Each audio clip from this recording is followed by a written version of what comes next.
Leitura do livro Lázaro Redivivo, psicografado por Francisco Cândido Xavier, pelo Espírito, Irmão X, capítulo 25, a palavra do morto. Quando Saul sentiu o peso das tremendas responsabilidades no campo da autoridade e do poder, lembrou-se imediatamente de Samuel, o grande juiz que o precedera na direção dos israelitas. O nobre varão, todavia, fora arrebatado ao mundo da morte. No entanto, o rei sabia que os mortos podiam voltar, fazendo-se ouvidos. Interrogando os áulicos do seu séquito, soube que em Dor havia uma pitonisa que talvez pudesse satisfazer-lhe os propósitos. Não hesitou e dirigiu-se a ela. E quando a intermediária caiu em transe, após admoestá-lo quanto ao anonimato a que se recolhera, eis que Samuel lhe surge, aos olhos assombrados. Não é um fantasma que o visitara, trazendo resquícios da sepultura. É o verdadeiro Samuel, materializado à plena luz, que lhe estende as mãos acolhedoras. Não tem as insígnias de juiz, e o seu olhar, outrora severo e autoritário, mantém-se impregnado de humildade infinita. Ampla capa resguarda-lhe o corpo, e enquanto recompõe a sua figura a fim de conversar calmamente, Saul cai genuflexo, em pranto convulsivo. Ó santo juiz de Israel, onde estão as tuas insígnias de enviado de Jeová?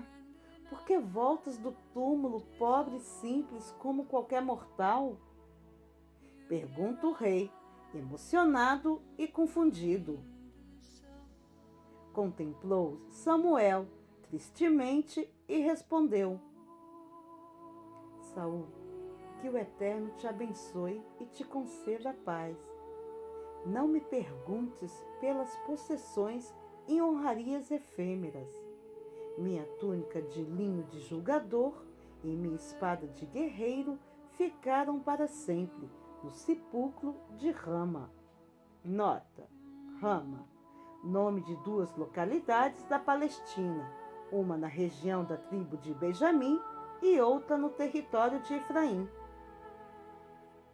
O homem que exerce a justiça perante o Supremo não deve aguardar prerrogativas diferentes daquelas que felicitam os ministros do Senhor em qualquer trabalho proveitoso. Mas ouve, que te induz a chamar-me do túmulo? Por que razões interrompes o meu trabalho no reino dos mortos? Saul enxugou as lágrimas abundantes e falou: Ó grande juiz, aconselha-me. Estamos na véspera de grandes batalhas e tenho o coração cheio de maus presságios. Sinto-me inquieto, hesitante. Dize-me o que pensas. Concede-me as tuas diretrizes sábias e justas. O espírito Samuel fitou melancolicamente e voltou a interrogar. Que desejas que eu diga? A verdade, disse o rei, ofegante. A entidade sorriu e observou. Entre os homens que vivem na carne e os que já reviveram fora dela, ao sublime influxo da morte, a verdade é sempre terrível.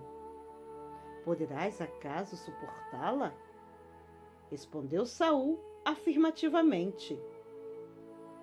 O espírito materializado avançou para ele, afagou-lhe a cabeça e falou comovido. Volta, então, ao povo de Israel.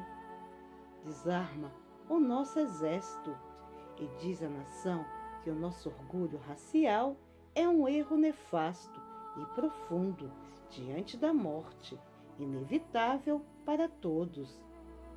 Notifica as 12 tribos de que nossas guerras e atritos com os vizinhos são malditas ilusões que nos agravam as responsabilidades diante do Deus Altíssimo. Cientifica-os de que a morte ensinou a mim, último juiz dos israelitas, as mais estranhas revelações. O Senhor Supremo não está em nossa arca de substância perecível do mundo, que não passa de mero símbolo, respeitável, embora. Onde teremos buscado tanta audácia para nós julgarmos privilegiados do Eterno? Que espíritos satânicos penetraram nossos lares para odiarmos o trabalho pacífico, entregando-nos ao monstro da guerra que espalha a fome, a peste e a desolação.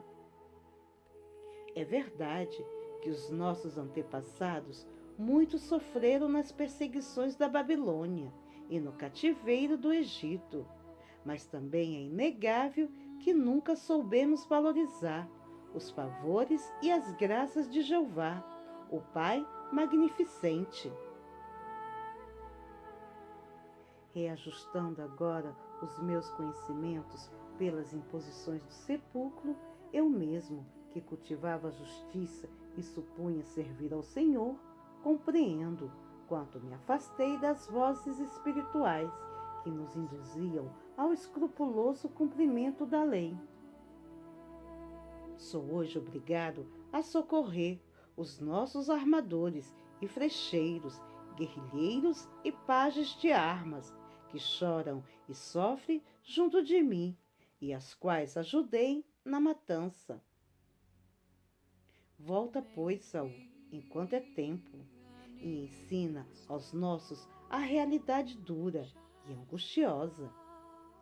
Explica-lhes que os filisteus são também filhos do Altíssimo e que, ao invés de nos odiarmos, é imprescindível nos amemos uns aos outros, auxiliando-nos reciprocamente como irmãos. Os lares de Jerusalém não são melhores que os lares de Ascalon. Nota: Ascalon, nome de uma das 5 cidades principais dos filisteus. Vai e ensina ao nosso povo uma vida nova. Faz que os instrumentos destruidores do extermínio se voltem para o trabalho pacífico e abençoado no solo da terra. Saul soluçava de joelhos. Como aceitar os conselhos inesperados e humilhantes? Não se sentia com a força precisa para recuar.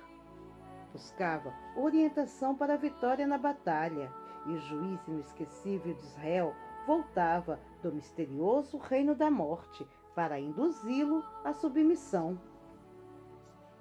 O espírito de Samuel compreendeu-lhe a luta íntima e falou carinhoso: lembra-te do tempo em que humildemente reunias jumentas no campo, na pobre condição de descendente da tribo de Benjamim, e não estranhe minhas palavras. Recorda-te que quando o Senhor deseja conhecer as conquistas de uma alma, dá-lhe a autoridade e a fortuna, o governo e o trono para a terrível experiência. Atende a Deus e domina-te. Executa a vontade do Senhor e esquece-te, para que possas de fato triunfar por sua divina misericórdia. Fez-se então pesado silêncio, como Saul chorasse. O mensageiro, desejando ultimar a entrevista, perguntou: desistirás da carnificina? Reconciliar-te-ás com os inimigos? Ensinarás ao povo a humildade, o serviço e a concórdia? O rei de Israel fez um esforço supremo e respondeu: é impossível, não posso. O espírito fitou-o com profunda tristeza e acrescentou: como pedes então conselhos à luz da sabedoria? se preferes a prisão nas trevas da ignorância. O Senhor envia-te as verdades de hoje por minha boca, mas, se persistes em desatendê-lo, rasgará o reino que guardas nas mãos e entregará a outrem a autoridade. E se não deres ouvidos à divina palavra, executando os sinistros propósitos de tua ira, sofrerá Israel contigo as consequências de tua rebeldia.